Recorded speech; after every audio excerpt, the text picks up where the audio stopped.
तो मीराबाई को भी मेड़तनी जी के नाम से कहा जाता था। ये तो बाद में उनका स्मरण, उनके भजनों से ही उनकी छाप का दर्शन हुआ। मीरा नाम पर अनुस्वार अर्धचंद्र लगाकर बहुवचन बनाकर बहुत संबोधन किया जाता है। तुलसा को, तुलसी जी को तुलसा कहा जाता है,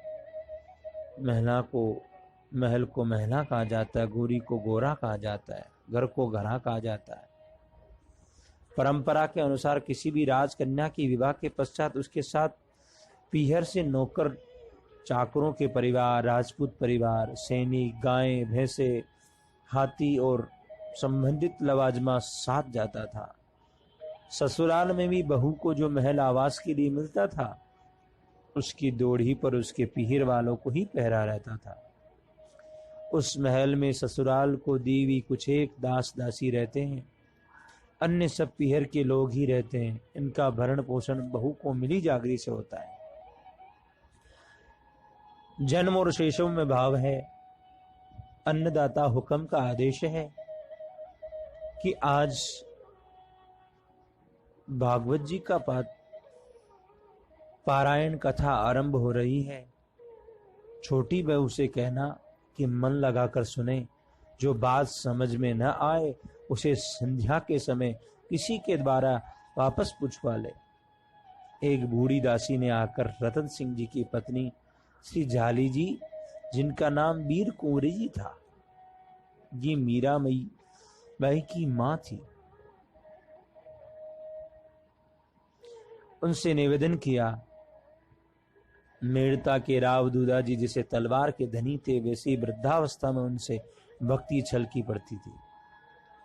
क्योंकि पुष्कर में आने वाले अधिकांश संत मेड़ता आमंत्रित होते थे और संपूर्ण राज परिवार सत्संग सागर में अवगाहन कर धन्य हो जाता था।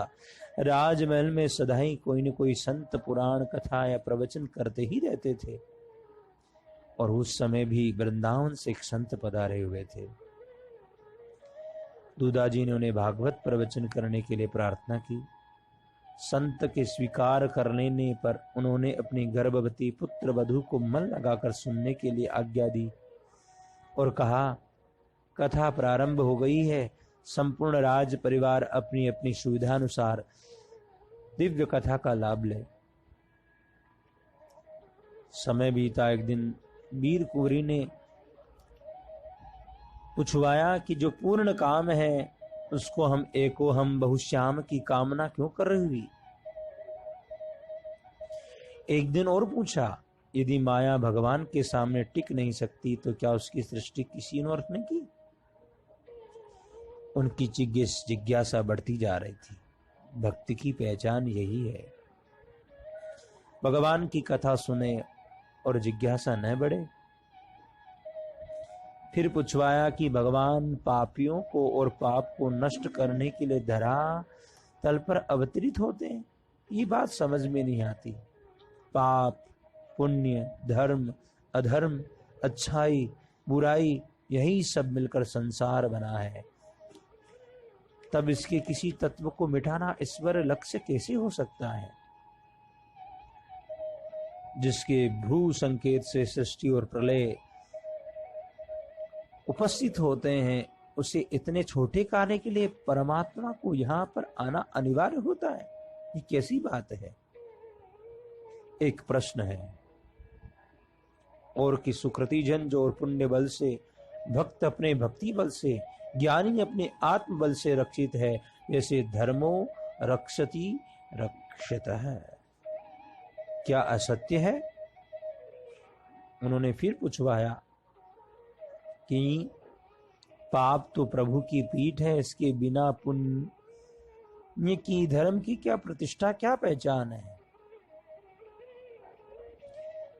कथा में दसम स्कंद आरंभ होने के पश्चात रनिवास से कोई प्रश्न बाहर नहीं आया, क्योंकि दसम स्कंद में लाल जी कन्हैया का जन्म हो जाता है। ऐसी सुंदर लीलाओं को सुनने के पश्चात कौन सा प्रश्न पूछना बाकी रह जाता है। राव दूधाजी ने पूछवाया, अब बेननी बहू को कुछ नहीं पूछना।